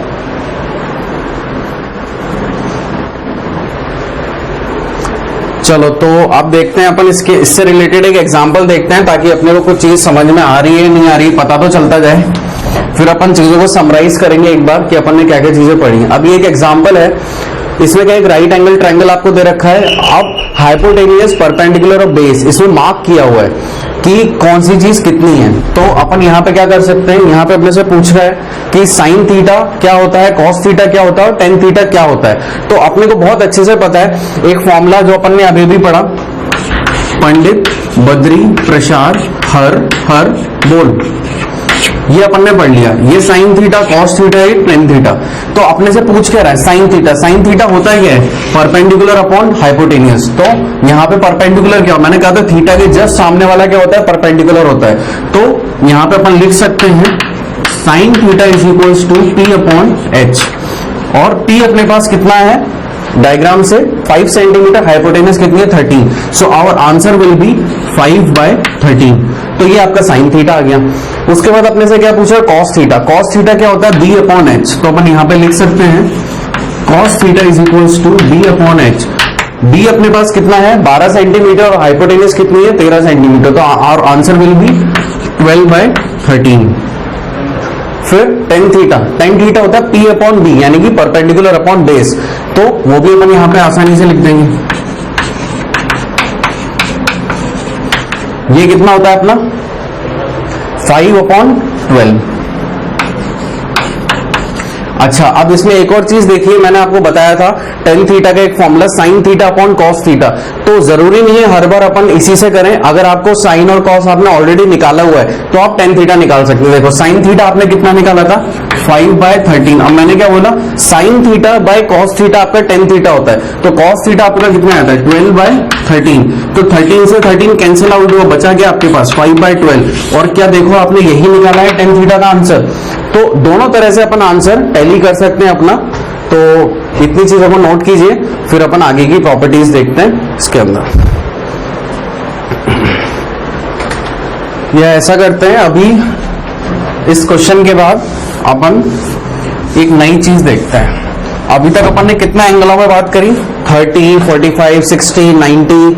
अब एक नया एंगल 37 और 53 डिग्री। अच्छा, अगर अब इन एंगल्स की बात आ जाए तो फिर यार यहाँ तो अपन ने टेबल भी नहीं पढ़ी, ठीक है, कास्ट रूल पढ़ा है, ठीक है, लेकिन कास्ट रूल में क्या कहता है, अगर 90 से ऊपर की चीजें जाती हैं तो मैं संभाल लूंगा, उससे कम वाली चीजें तो आप यार टेबल से देख लो। तो यानी कि कुल मिला के बात ये आई कि यार अपने को 37 डिग्री और 53 डिग्री की भी टेबल अपने को याद होनी चाहिए, अपने को उनकी वैल्यूज याद होनी चाहिए। तो वैल्यूज तो यार मैंने यहाँ लिख दी, 37 साइन 37 3/5, कॉस 37 4/5, फिर साइन 53 4/5, कॉस 53 3/5। तो 3/5 4/5 3/4 4/3 मतलब बहुत ज्यादा कंफ्यूजिंग हो गया यार, इसको याद नहीं कर सकते। इसको भी मुझे कैलकुलेट करना सिखाओ यार, वरना बिना कैलकुलेट करे तो मैं कैसे इसको याद रखूंगा। आज मैंने चलो याद रख भी लिया, एग्जाम टाइम पे मेरे पे इतना ज्यादा प्रेशर होगा, मैं कैसे इस चीज को याद रख सकता हूँ। तो इसके लिए अपना एक क्या किया, एक डायग्राम बनाया।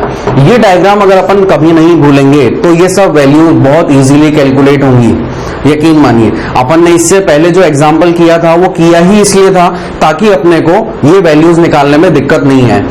तो अब ये देखिए कि राइट एंगल ट्रायंगल है, यहाँ पे आपका 90 डिग्री है, और अगर ये राइट एंगल ट्रायंगल है तो ऑब्वियसली ये दोनों एंगल्स का सम 90 डिग्री होना चाहिए। तो अगर आप 53 और 37 को ऐड करेंगे तो 90 आएगा, ठीक है। ये अपना बेस हो गया, ये अपना परपेंडिकुलर हो गया और ये हाइपोटेनियस है। अच्छा, अब आप एक चीज नोट करो, मैंने यहाँ पे H तो लिख दिया लेकिन B और P मैंने यहाँ पे स्लाइड में मेंशन नहीं कर रखा था। उसका रीजन है, क्या रीजन है, हमेशा थीटा के सामने वाला परपेंडिकुलर होता है। अगर मैं इसे थीटा मान रहा हूं तो ये परपेंडिकुलर है, अगर मैं इसे थीटा मान रहा हूं तो ये परपेंडिकुलर है। अगर ये परपेंडिकुलर तो फिर ये बेस हो जाएगा, ठीक है, इसलिए मैं और लगा के लिख रहा हूं। तो इस चीज को आप हमेशा ध्यान रखिएगा कि थीटा के जस्ट सामने वाला परपेंडिकुलर होता है। तो अब अपन स्टार्ट करते हैं। सबसे पहले अपन नॉर्मल 37 डिग्री पे कैलकुलेट करते हैं। तो अगर आपसे कोई पूछे साइन 37 डिग्री, कॉस 37 डिग्री, और क्योंकि अगर अपन इन तीन की वैल्यू निकाल देंगे तो बाकी और की भी अपन निकाल लेंगे, ठीक है। तो साइन 37 पहले तो बताइए साइन कितना होता है। पंडित बद्री प्रसाद हर हरबोल कुछ याद आ रहा हो तो अपन ने लिखा था P अपॉन एच, तो P अपॉन एच। लेकिन फंडा क्या है, P क्या है, P होता है थीटा के सामने वाला। थीटा क्या है 37 के सामने वाला क्या होता है परपेंडिकुलर, तो वो क्या हो गया अपना परपेंडिकुलर। कितना है वो 3, हाइपोटेन्यूज कितनी है 5, आंसर क्या आ गया 3/5। क्या मैच हो रहा है आंसर, बिल्कुल मैच हो रहा है। आगे देखिए cos 37 क्या होता है अपना b upon H, base upon hypotenuse. अगर थीटा ये है परपेंडिकुलर ये है तो बेस क्या हो जाएगा बाय डिफॉल्ट ये, तो यानी कि 4/5। क्या आंसर मैच हो रहा है, बिल्कुल मैच हो रहा है। फिर 10 क्या होता है परपेंडिकुलर अपॉन बेस, तो परपेंडिकुलर अपॉन बेस, परपेंडिकुलर क्या है 3, बेस क्या हो गया 4, सो 3/4। क्या आंसर मैच हो रहा है, बिल्कुल मैच हो रहा है। तो ये तरीका होता है वैल्यूज निकालने का, उनको याद करने की जगह। अब अपन यहां पे देखते हैं बाकी की वैल्यूज निकालना। 1053 की साइन 53 डिग्री,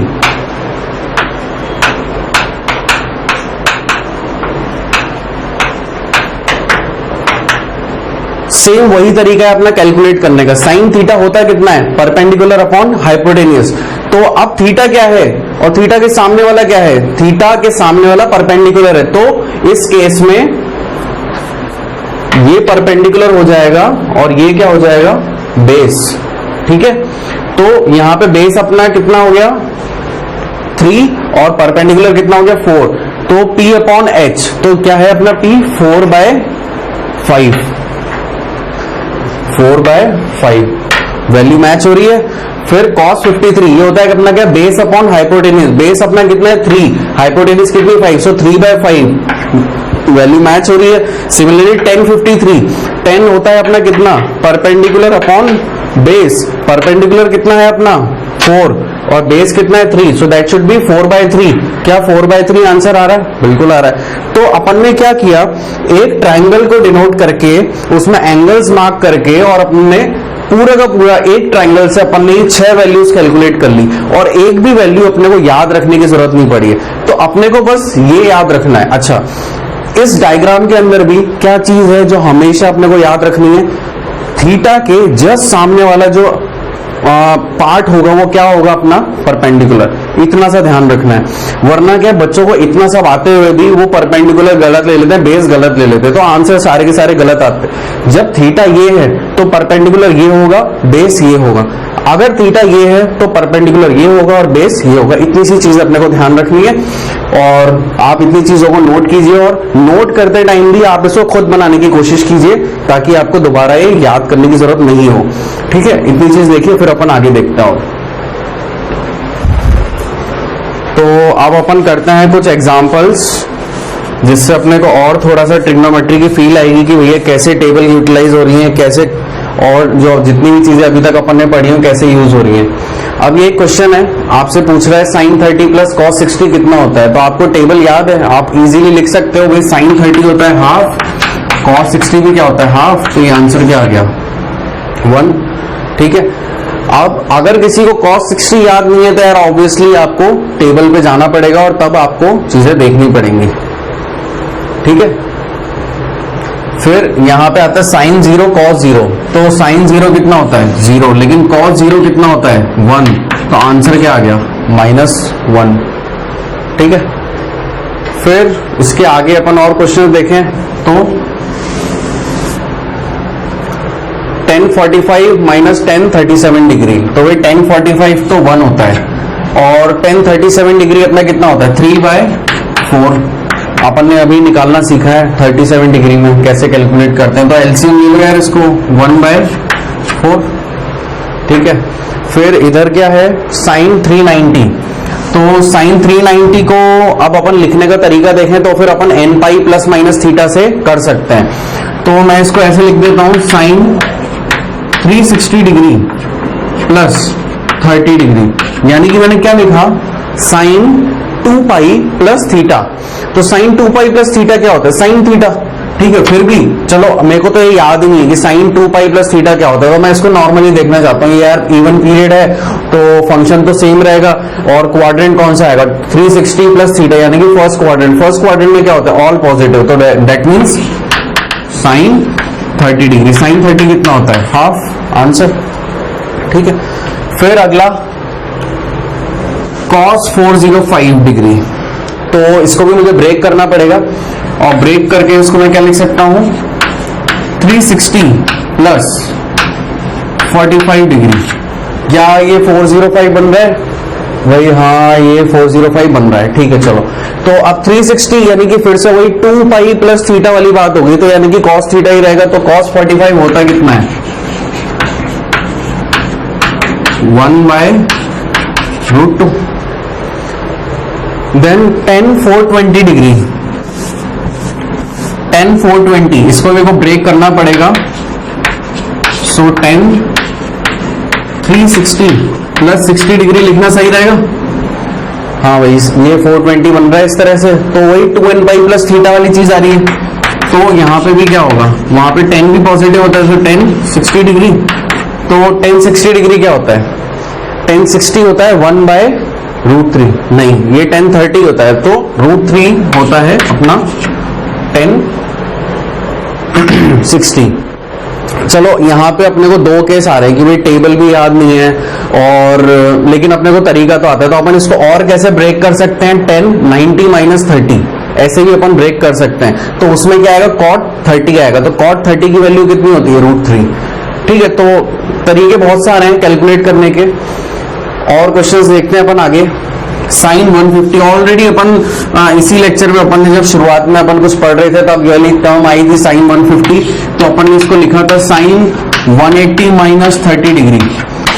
तो 180 - 30 यानी कि बात हो रही है सेकंड क्वाड्रेंट की, सेकंड क्वाड्रेंट में साइन पॉजिटिव होता है, तो साइन एज इट इज, और इवन पीरियड है इसलिए साइन का साइन, और सेकंड क्वाड्रेंट में साइन पॉजिटिव होता है इसलिए प्लस साइन, और यहाँ पे 30 degree, so sine 30 degree will be your 1/2। Then cos 120 degree, cos 120 degree को अपन कैसे ब्रेक कर सकते हैं, लिख सकते हैं अपन cos 180 डिग्री - 60 डिग्री, ऐसे भी लिख सकते हैं, और ऐसे भी लिख सकते हैं cos 90 प्लस 30 डिग्री, पर वो फिर ऑड पीरियड में मतलब अपने को फंक्शन चेंज करना पड़ेगा, इसलिए मैंने ऐसे लिख दिया। तो यहाँ पे क्या हो गया cos 180 - 60, यानी कि सेकंड क्वाड्रेंट में है तो वहां पे cos नेगेटिव होता है, और माइनस cos 60, तो अपना आंसर कितना आ जाएगा, cos 60 की वैल्यू कितनी होती है, cos 60 की वैल्यू होती है हाफ, तो ये आंसर आ गया अपना -½ ठीक है। फिर उसके बाद अपन और क्वेश्चंस लेते हैं। फिर है tan 135, तो इसको मैं लिख सकता हूं 90 प्लस 45 डिग्री, सो 90 मीन्स π/2, ये अपना ऑड पीरियड आ गया, तो यहां पे क्या हो जाएगा ये cot 45 डिग्री, वो भी माइनस साइन में, क्योंकि सेकंड क्वाड्रेंट में cot और tan दोनों के दोनों नेगेटिव होते हैं, और ये क्योंकि ऑड पीरियड है इसलिए मैंने tan का cot कर दिया यहाँ पे, तो cot 45 कितना होता है -1/, नहीं ये होता है 1, तो -1 ठीक है। फिर उसके बाद साइन 330 डिग्री, साइन 330 इसको मैं कैसे लिख सकता हूं 360 - 30, साइन 360 - 30 डिग्री, तो यहां पे क्या हो गया 2n पाई - थीटा, यानी कि अपन ने अब क्या प्लस जाने की जगह माइनस में, यानी कि अपन फोर्थ क्वाड्रेंट की बात कर रहे हैं, और फोर्थ क्वाड्रेंट में केवल cos और sec पॉजिटिव होता है, बाकी और सब चीजें नेगेटिव होती हैं, तो पहले तो नेगेटिव साइन आ गया, इवन पीरियड है इसलिए साइन का साइन भी रहेगा, और 30 डिग्री, तो ये कितना हो गया -½ फिर उसके बाद दो क्वेश्चंस और हैं अपने, cos 300 डिग्री, तो इसको मैं कैसे लिख सकता हूं cos 360 डिग्री - 60 डिग्री, यहां पे भी क्या हो गया, कौन सा क्वाड्रेंट है आपको अब तो अंदाजा लग रहा होगा कि अपन कौन से क्वाड्रेंट में जा रहे हैं। 360 माइनस 60 यानी कि अपन अभी कौन से क्वाड्रेंट में, फोर्थ क्वाड्रेंट में। फोर्थ क्वाड्रेंट में कॉस पॉजिटिव होता है, तो पॉजिटिव तो आ ही गया, और इवन फंक्शन इसलिए कॉस का कॉस रहेगा 60 डिग्री, तो ये कितना हो गया कॉस 60 हाफ।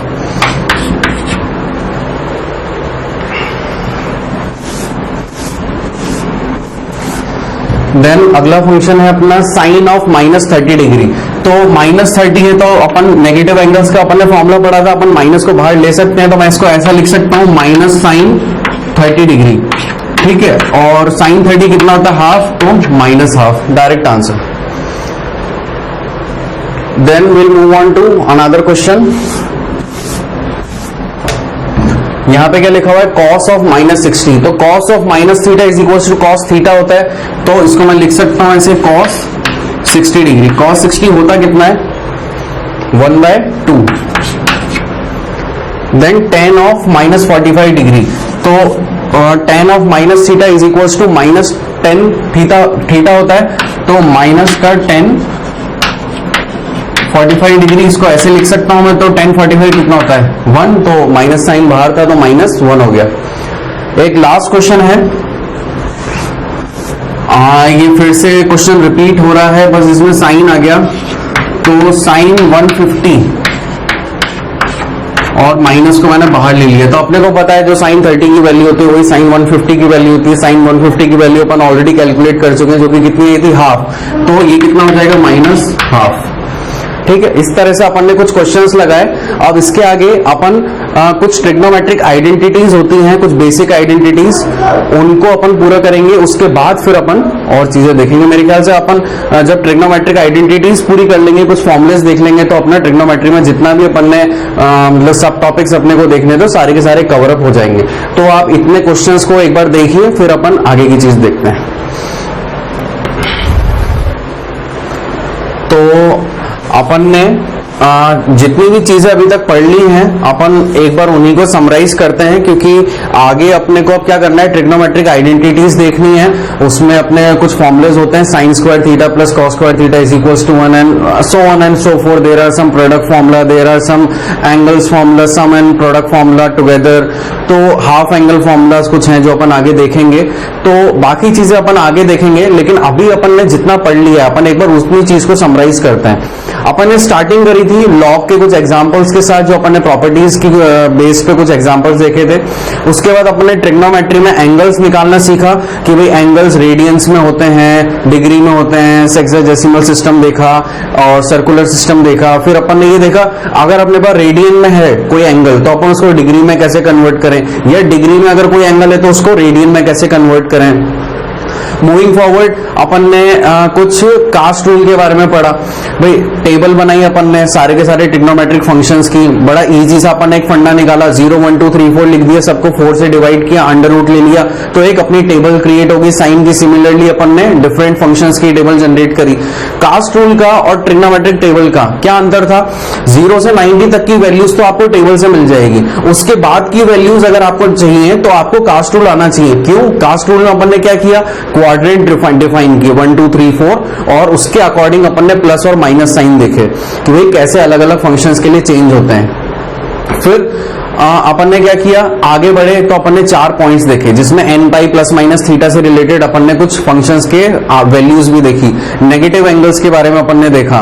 फिर साइन और कॉस का अपन ने ग्राफ देखा। फिर उनके अंदर साइन और कॉस के ग्राफ के अंदर अपन ने सिमिलैरिटी देखी कि भाई कैसे 30 डिग्री 150 डिग्री के बराबर आ रहा है, या डिफरेंट जो भी उस टाइम पे सिनेरियो थे अपने, तो ये सब चीजें देखी। फिर अपन ने कुछ एग्जाम्पल्स देखे, उन एग्जाम्पल्स के अंदर अपन ने ब्रेक करके उसको n पाई प्लस थीटा के फॉर्म में ला करके अपन ने कास्ट रूल लगा करके उसमें वैल्यूज अपन ने गैदर करी। तो बेसिक फंडा क्या है, 0 से 90 की values if we know, then we can calculate each and every values of trigonometric function with the help of cast rule. तो ये अपन ने अभी तक की चीजें पढ़ी हैं। आई होप आपको सब चीजें समझ में आई होगी।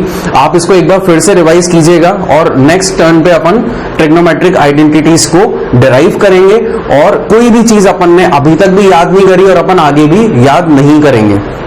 So wishing you all the best and we'll see you soon. Bye.